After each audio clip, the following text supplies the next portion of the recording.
The 1950s. During the 1950s, we're going to see Americans really believe in basically the basic strength of the United States.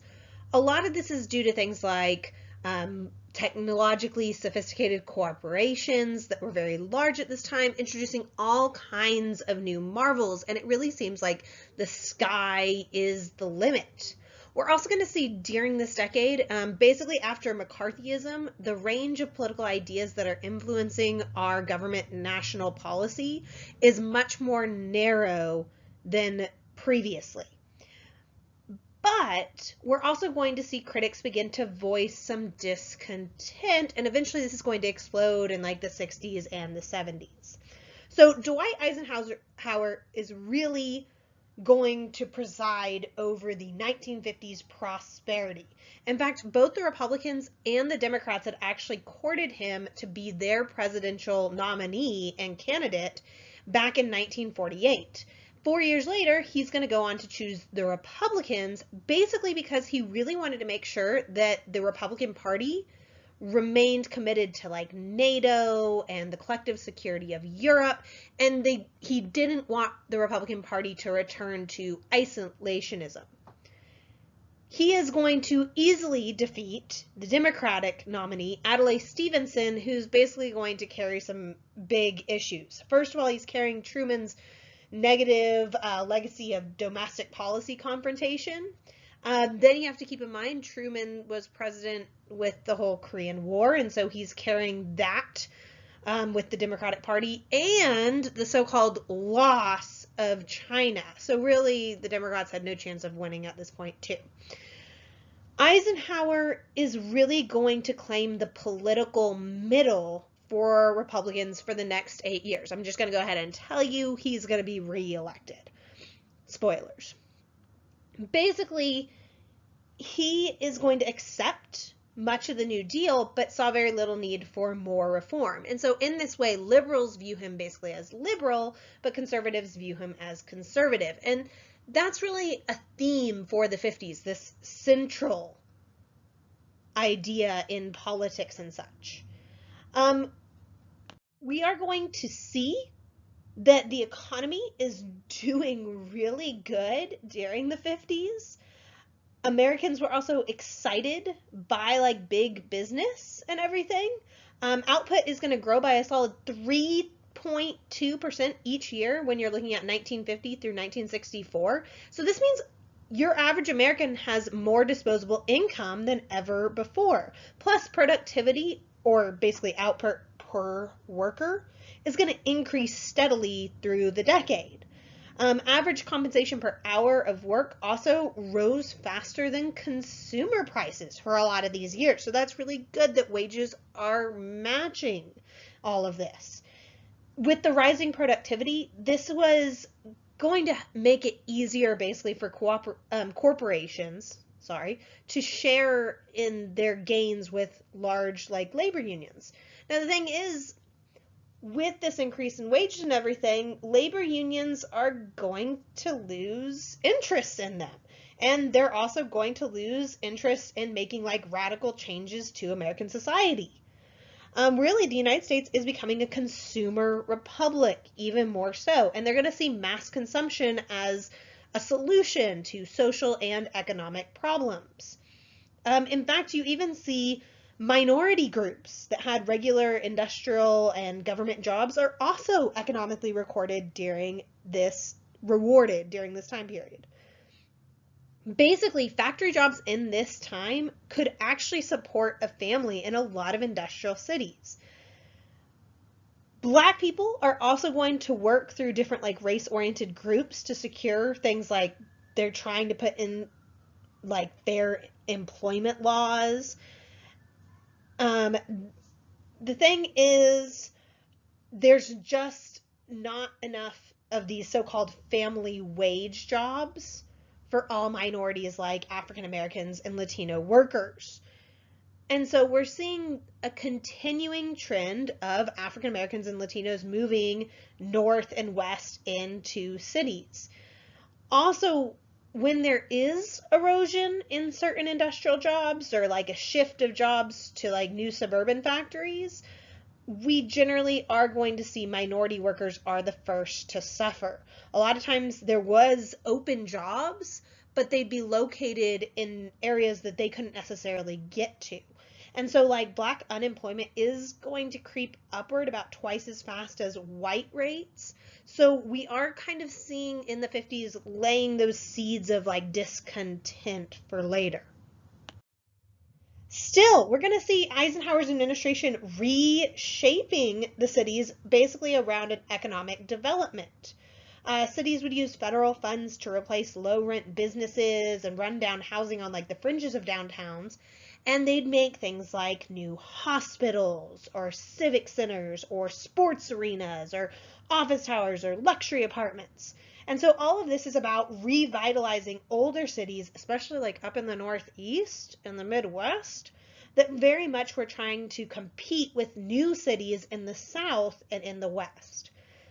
However, a lot of cities, when they were building these new institutions, are going to level minority neighborhoods in particular. Still, we're also going to see during this time period a revolutionized American transportation system. So before the 1956 Federal Highway Act that you see here, basically America had a bunch of two-lane highways routed through cities. So can you imagine one road going one direction, one going the other direction, and that is it for your highways connecting the entire nation. But then in 1956, you get the Federal Highway Act of 1956, and this is going to create the national system of interstates and defense highways. So what was really important about this in regards to the Cold War is that these roads had to be wide enough and strong enough for like trucks to haul military hardware over them.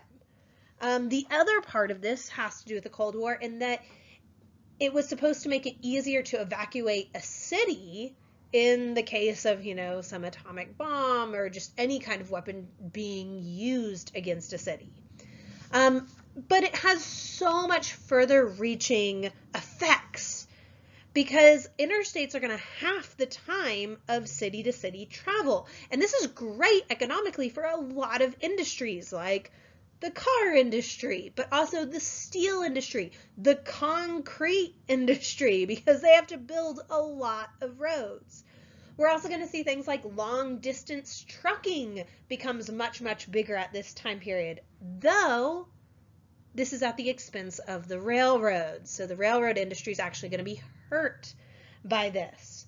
The other thing is that a lot of these roads, when they were built, these highways and interstates, basically wiped out hundreds of homes per mile when they plunged through these large cities. And specifically, a lot of times, they went directly through minority neighborhoods because the land there was cheap and basically the local governments would just, overrule the protests of people living there.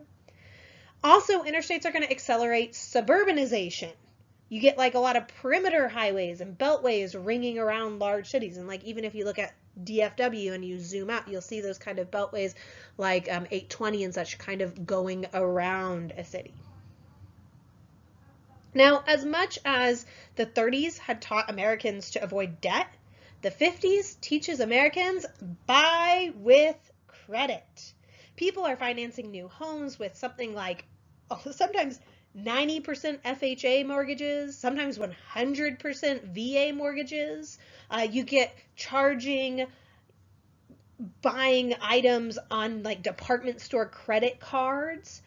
We actually get the value of consumer debt is going to like triple between 1952 and 64. And with all of this buying on credit, you get all kinds of new forms of marketing. In fact, we're going to start seeing the first large-scale suburban shopping centers. This is going to be the elements of like a full-grown mall where you have like stores facing an interior corridor between anchor department stores and then surrounded by parking. Anchor department stores, by the way, are things like Macy's or Sears, and the idea is that you as an individual go to one of those places, but then you end up walking along the corridor and go shopping in other places afterwards. They anchor you in is the idea. And so we're getting these developers building malls with, almost 1 million square feet of shopping floor. Plus, the 1970s, so I'm zooming ahead, we're going to eventually get that universal credit card, making shopping even easier. This is like Visa and MasterCard and such. What's really important also about this shopping is that a lot of it depends on private automobiles. If you are driving down a highway, for instance, you'll see a lot of times a lot of shopping right along a big road. And so like a great example of this is if you are going down like 35 South, and you'll see a lot of shopping, but then when you decide to jump off the highway and you go just even a couple blocks to like the east or the west, especially down like south and like Everman and things like that, you'll see that there's not as much shopping. And so what that means is people aren't aware as much of people that are in socioeconomic different situations than their own, because they don't have to go through those neighborhoods anymore to get to all of their shopping. The thing is, before this, cities had really been built around public transportation, but now it's all about the automobile. And so this is going to bring about new institutions like the Holiday Inn in 1952. McDonald's would nationally franchise themselves in 1955. We also get high intensity consumption and entertainment. So this is things like Las Vegas, where you have hotel casinos, making it this middle-class adult fantasy land-esque experience. Disneyland is established in 1955. You also have to keep in mind, institutions like these really can exist partly because we have this pact between large corporations and labor unions, and more workers have about 2 weeks of vacation time. So now they can take their families on the road, go visit Disneyland, etc. The other thing that they're going to go do is things like visit national parks. Visits to national parks doubles during this time. Visits to national forests tripled. You even see this immortalized in songs of the 50s, things like Route 66. So, looking at this, characterize the 1950s in one sentence.